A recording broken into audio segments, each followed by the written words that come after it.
J'ai le monde autour de moi. C'est le tapis de mon fils qui est en train de sécher que j'ai mis derrière en arrière-plan.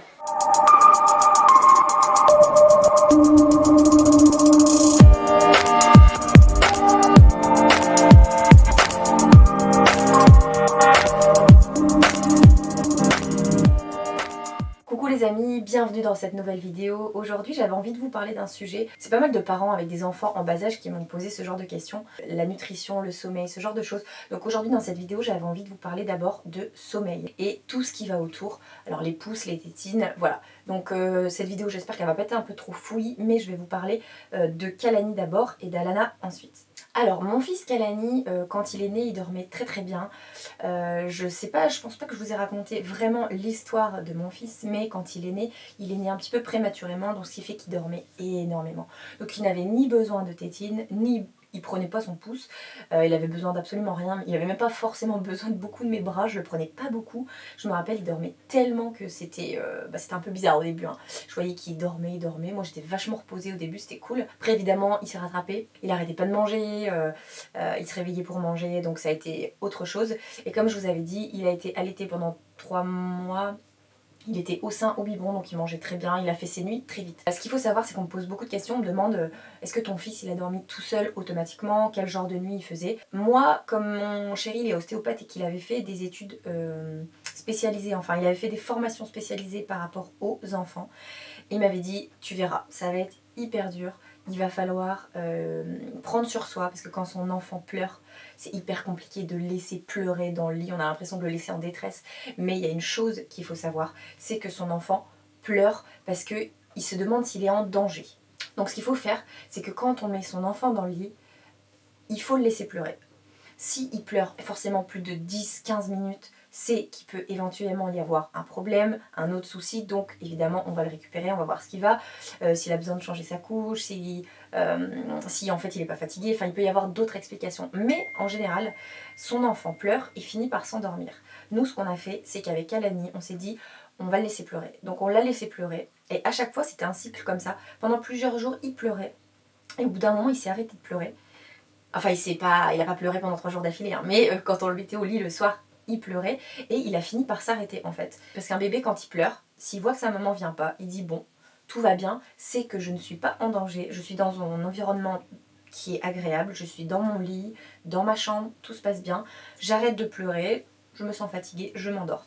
Ça paraît un peu fou à dire comme ça parce qu'il y a des parents qui vont vous dire mais non, mais moi mon enfant il pleure beaucoup plus que ça. Mais comme je vous ai dit, il peut y avoir d'autres causes. Votre enfant peut avoir faim, il peut vouloir avoir envie d'être changé, il peut avoir envie d'un petit câlin. Voilà, mais il y a un moment donné, il faut le mettre dans son lit, il faut le laisser pleurer.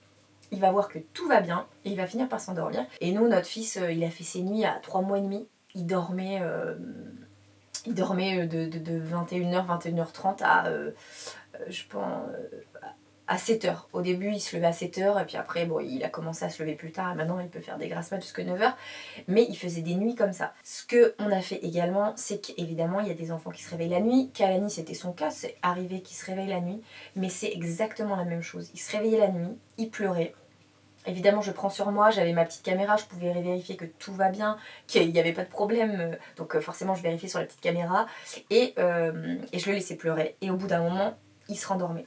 Donc lui, il n'a pas eu besoin de pouce, il n'a pas eu besoin de tétine, comme il a eu le besoin de succion qui a été assouvi avec mon allaitement, et après il a pris des biberons, ça lui a pas posé problème, il n'avait pas ce besoin-là. En revanche, très vite, je ne saurais plus vous dire exactement quel âge, mais très vite, il a pris ses doudous, et il suçait les bras, les oreilles, voilà, il suçait un petit peu, donc ça peut remplacer une tétine, sauf que évidemment il n'a pas ce besoin toute la journée, donc la journée il n'est pas là avec ses doudous à les manger, quoique de temps en temps il les a dans un coin et pour se calmer, pour se reposer, il prend ses doudous, mais son besoin de succion a été assouvi et c'est le bonheur de ne pas avoir un enfant qui prend soit tout le temps le pouce dans la bouche, soit la tétine, et les doudous c'est occasionnel, les moments de calme et voilà. Donc ça c'était pour mon fils. Pour ma fille, ça a été très différent, on s'est posé beaucoup de questions par rapport à ça. Elle est née différemment, elle est née presque à terme, à 8 jours près, donc c'était un enfant qui est né un petit peu plus costaud. Elle était plus éveillée on va dire, elle était plus éveillée, elle avait moins le besoin de dormir autant comme lui. Donc elle pleurait aussi un peu plus dans les moments d'éveil parce qu'elle avait besoin par contre de contact avec moi qui était incroyable. Les 2 premiers mois, elle a passé sa vie dans le porte-bébé. Je la portais constamment toute la journée. Elle avait besoin de ce contact et il y avait aussi, elle a eu un petit souci par rapport au lait. Ça, je vous en parlerai peut-être dans une prochaine vidéo parce que c'était vraiment un problème par rapport au lait. Vis-à-vis du reste, elle avait besoin de mon contact, mais ça c'était la journée. Parce que la nuit, elle dormait hyper bien. Alors évidemment, elle se réveillait pour manger, mais entre les repas, elle mangeait, elle faisait son gros et elle dormait, mais hyper bien. En revanche, comme je vous ai dit qu'elle avait besoin d'être sur moi, ça veut dire que la journée elle était sur moi constamment, qu'elle voulait être éveillée sur moi, qu'elle voulait être dans la sieste sur moi. Et ça a été une épreuve mais difficile à passer. Ça a été hyper compliqué parce que moi j'avais absolument aucun temps pour moi. Fallait que je la mette quelque part pour aller faire pipi par exemple et elle hurlait, elle pleurait, c'était hyper difficile. Surtout quand j'ai mon autre enfant qui est là, qui a besoin de moi et que je peux pas forcément m'en occuper, c'était hyper difficile pour nous deux. Et c'était pas le contact des autres, c'était mon contact qu'elle voulait vraiment, donc c'était hyper compliqué.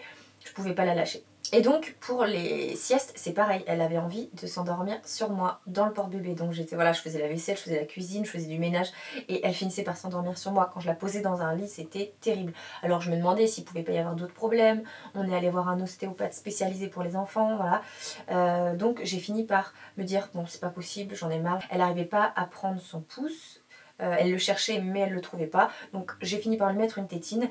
Et c'est vrai qu'elle suçait la tétine, mais c'était incroyable. Je pense qu'elle préférait quand même être sur moi. Et donc elle suçait la tétine, mais évidemment elle faisait tomber la tétine. Donc elle pleurait, et donc je lui redonnais. Et donc c'était ça tout le temps. Et je me suis dit, mon Dieu, si je succombe à la tétine, je suis morte. Parce que quand je vois des enfants de 3-4 ans qui ont encore des tétines, voire plus, qui ont encore des tétines, et c'est la bataille, les parents disent enlève la tétine pour qu'on t'entende parler, c'est la tétine, on a perdu la tétine, mon Dieu, qu'est-ce qu'on va faire? Je me suis dit, mon Dieu, si je m'embarque là-dedans, je suis dans la merde. On s'est dit, bon, qu'est-ce qu'on fait? Au début, on s'est dit, bon, bah, c'est pas grave, on va faire la tétine. Sauf que vraiment, des fois, je la donnais, je l'enlevais, je me disais, non, c'est pas possible, je vais pas pouvoir. Donc, j'étais stressée. Et j'ai regardé beaucoup d'émissions, les maternelles, je pense que les parents, vous connaissez. Parce qu'à chaque problème, on va chercher sur internet et on tombe sur les émissions des maternelles qui sont vraiment bien faites. J'ai entendu un pédiatre qui disait que les enfants pouvaient effectivement avoir un besoin de scission, que c'était pas forcément mauvais la tétine, mais qu'il fallait éviter de le donner au début. Donc moi je l'avais quand même donné très jeune, donc j'avais peur. Il avait dit, en revanche, si il est encore très tôt, votre bébé est petit, vous pouvez l'aider. Si vous voyez qu'il cherche son pouce, effectivement moi elle cherchait son pouce, elle avait envie de le prendre. Et il disait, effectivement, si votre bébé cherche son pouce et qu'il n'y arrive pas, il n'y a aucun problème à ce que vous le guidiez, donc à ce que vous l'aidez. Donc ça veut dire quand elle est là et qu'elle le cherche, vous l'orientez et vous l'aidez à trouver son pouce. Voilà. Et déjà qu'elle s'habitue à sucer son pouce. Donc moi c'est ce que j'ai fait, je prenais sa main, hop, je l'aidais à prendre son pouce et elle commençait à sucer le pouce et elle s'habituait à son pouce. Elle commençait à prendre le droit, le gauche et il y a un jour, voilà, elle a commencé à prendre son pouce et elle le trouvait toute seule. Ça veut dire que quand je la mettais, bon, on a réglé ce problème de lait qui était incroyable. Dès qu'on a régulé ce problème, ça a été terminé. Elle ne pleurait plus jamais, elle avait plus besoin de mes bras. Elle était par terre, elle était dans ses transats, elle regardait ce qui se passait, c'était le bonheur, ça a changé ma vie, c'était incroyable. Je vous raconterai ça dans une autre vidéo. Et donc elle a trouvé ce fameux pouce. À partir de ce moment-là, et toujours maintenant, je la mets dans son lit. Elle me regarde même pas, je lui donne son doudou, elle prend son doudou, elle met son pouce et elle s'endort toute seule. Je ne l'ai jamais entendue depuis ces 2 mois et demi pleurer une seule fois parce qu'elle allait dormir. Elle ne pleure jamais, elle est toujours contente. Donc elle s'endort avec son pouce, elle se réveille, elle est là avec ses doudous. Si je vais pas la chercher, elle reprend son pouce, elle se calme, elle se repose. C'est incroyable, j'ai jamais vu un enfant aussi facile à endormir, que ce soit dans la journée pour les siestes ou la nuit. Alors là, la nuit, elle, c'est encore plus facile que son frère, c'est qu'elle veut manger à 19h30, elle mange à 19h30, à 20h, elle va au dodo. Des fois, j'attends un petit peu 20h15 parce qu'elle est là, elle regarde ce qui se passe et elle demande pas forcément d'être au dodo. Je vois qu'elle commence à bâiller, donc elle est fatiguée, je la mets au dodo, elle prend son pouce, son doudou, elle dort, et ça jusque... alors en ce moment elle dormait jusqu'à 8h30, là elle se réveille à 8h un tout petit peu plus tôt parce qu'elle a la dalle, je pense qu'elle est dans une courbe de croissance, donc elle a très très faim, donc elle se réveille un tout petit peu plus tôt. Mais comme je vous ai dit, elle se réveille, elle pleure pas. J'ai des enfants qui se réveillent, ils ne pleurent pas. Elle se réveille, elle joue avec son petit doudou, elle fait des gazouillis, donc je vais pouvoir la chercher, j'attends un petit peu pour qu'elle s'habitue à attendre un petit peu. Ça c'est bien aussi de pas se précipiter tout de suite à la voir, tu vois, que quand elle se réveille, elle se dit pas oh mon Dieu elle est là tout de suite, qu'elle se dise bon voilà je regarde où je suis dans mon lit, j'ai mes doudous, tout va bien, c'est cool. Donc voilà, et mon fils c'est pareil. Alors lui je le laisse encore plus longtemps parce que Comme il a maintenant 20 mois, je le laisse dans son lit, il a des doudous, il a des voitures, enfin il a plein de trucs, hein. Évidemment à son âge il a envie d'avoir des jeux. Et lui je le laisse se réveiller, voilà, il parle à ses doudous et tout, puis à un moment je l'entends maman, maman, papa, et là il a envie de son biberon et il nous appelle. Mais je vous dis là, c'est d'une facilité, c'est incroyable. Ils dorment tellement, ils dorment des nuits de 12-13 heures, c'est incroyable. Encore une fois, je vous répète, le plus important c'est de les coucher, et même s'ils pleurent, voilà, ils sont habitués. Si à chaque fois qu'ils pleurent vous allez les voir, il faut surtout pas faire ça. Après je vous dis, quand c'est la canicule par exemple et qu'ils pleurent l'été, évidemment peut-être ils ont besoin d'un biberon. Après moi mon fils perso, je lui laisse un biberon rempli d'eau dans son lit, et le matin souvent il est vide, donc je sais que la nuit il s'est réveillé, il a bu. Donc voilà, vous pouvez faire ce genre de choses, avoir un petit biberon dans un coin. Donc voilà un petit peu les conseils de sommeil que je dirais. Les mettre au lit dans un environnement qu'ils aiment et qui sachent que c'est le dodo. Moi je leur dis, tu vas aller te coucher juste avant, tu vas aller dormir. Voilà, c'est important de communiquer, de parler, même tout petit, quand ils ont 6-7 mois, vous dites, ah, il comprend rien. Si, et voilà, vous dites, on va au dodo, c'est l'heure du dodo, on va se coucher. Voilà, vous avez peut-être des petits rituels. Moi j'ai une rituel, j'ai la petite tortue là. Je vais vous la mettre en image pour que vous voyez, c'est incroyable. C'est le noir dans la chambre, voilà, vous allumez cette petite, ça fait plein de petites vagues bleues dans le ciel, il y a une petite musique, la musique je crois qu'elle dure 21 ou 23 minutes, et après elle s'éteint. Et voilà, moi je mets ça à ma fille, elle prend son pouce, son doudou, aucun problème. Mon fils il a plus besoin de rien parce qu'il discute, hein. Il discute avec ses 3 lapins. Le tapis qui est en train de se casser la gueule. Surtout pas les prendre dans le lit avec vous, ce genre de choses. Je sais qu'on a tous envie, moi la première j'avais envie de faire ça. Mon chéri m'a dit non. Si tu les habitues à attendre, à être seul, à s'occuper, à s'ennuyer, donc avoir de l'imagination et faire des choses tout seul, ils vont forcément avoir des super sommeils. C'est hyper important, il faut prendre sur soi et les laisser pleurer. Voilà. Il n'y a pas forcément le choix. Moi je vous dis, mes enfants dorment hyper bien, que ce soit sieste ou dodo, il n'y a aucun problème là-dessus. Donc je pense que c'est important de persévérer. Je vous ai parlé du sommeil, des pouces, des tétines, voilà un petit peu ce que j'en pense. Il y en a qui ont besoin, un besoin de succion et un besoin de câlin, et c'est passé par la tétine, et voilà. Puis un jour il y aura un sevrage à faire, c'est pas problématique. Mais je vous ai dit un petit peu moi ce que j'ai entendu, ce que j'ai voulu faire. Donc vous voyez, un enfant qui a besoin de doudou et ma fille qui a besoin de son pouce, voilà. Effectivement, moi aussi j'aurais un sevrage à faire par rapport au pouce, mais en tout cas par rapport au sommeil, ils dorment hyper bien. J'espère que cette vidéo vous a plu. Si c'est le cas, mettez-moi des petits pouces et n'hésitez pas à commenter pour me dire un petit peu ce que vous faites, me demander mon avis, parce que je me suis hyper renseignée sur ce sujet et j'ai pas mal de conseils, voilà, comme ça à donner. Si vous avez encore d'autres questions par rapport à ce sujet, n'hésitez surtout pas, je suis là pour ça. Donc les petits pouces pour me soutenir. Surtout n'oubliez pas de vous abonner à la chaîne, c'est important pour moi et puis ça me montre que vous aimez ce que je fais et mes vidéos. Je pense que je vais faire des sujets également sur la nourriture, la DME et voilà, ce genre de sujets qui sont dans l'actualité pour moi en ce moment.